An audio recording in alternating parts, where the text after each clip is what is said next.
All right, today we're going to look at a type of differentiable equation called separable equations. So on part A here, they want us to solve this differential equation.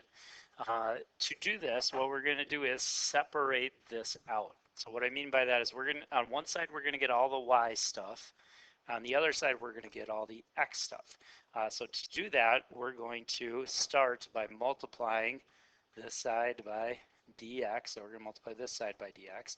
And then we want to get that y part to the other side, so we're going to also times both sides by y squared to move that over there. So when we do that, now this would look like this, y squared dy equals x squared dx. Okay, so our next step, what we're going to do is, because we got these separated where all the y stuff's on one side, all the x stuff's on the other side, we're going to integrate. We're going to integrate both sides. As long as we do it to both sides, we should be okay. So on the left side, if we integrate that using just our power rule here, this is going to go up to power of 3. Reciprocal is 1/3. Could be a constant here. Let's do the same thing on the other side.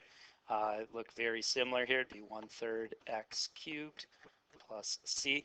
Now, rather than writing that there's two constants here, if I were to just minus this constant over to the other side, if I minus a constant from a constant, we're still going to have a constant over here. So rather than write it on both sides, we'll just keep the one constant on the right side there. Okay, so next now what we're going to do is solve this. So if we want to solve for that y, first thing I'm going to do is times everything by 3. So that means I'm going to times the other side by 3 as well.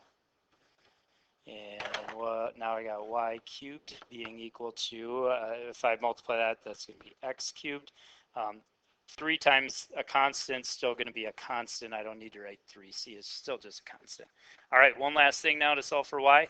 I want to cube root this, and now I got my answer. So if I cube root this, that will give us our that'll solve this for y. So this would be the function here that is a solution to this differential equation right here. All right, part B wants us to find the solution of this equation if the initial condition is 0, 2, meaning x is 0, y is 2.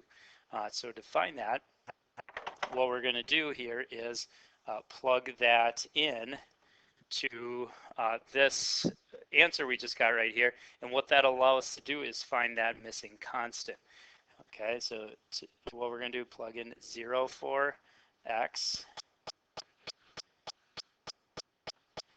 and 2 for y and see what we get. Well, 0 cubed is still 0 plus c is c. So now we got the cubed root of c being equal to 2.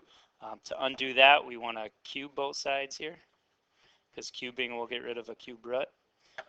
And so what that tells us here now is that our constant's going to equal 2 to the 3rd power, or 8. And so now we can write that specific equation for part B here. So here was our answer for part A. Our answer for part B would be that the specific function that goes through the point 0, 2 would be the cube root of x cubed plus 8. So that would be the answer for part B. Looking at what this looks like then, here is a bunch of possible solutions to this differential equation, kind of like the slope field we looked at before. So it's showing about 7 different possibilities here. The one that we found specifically that went through the point 0, 2 here, here's our point 0, 2, would be this one right here. And the equation of that one was our solution that we had found over there.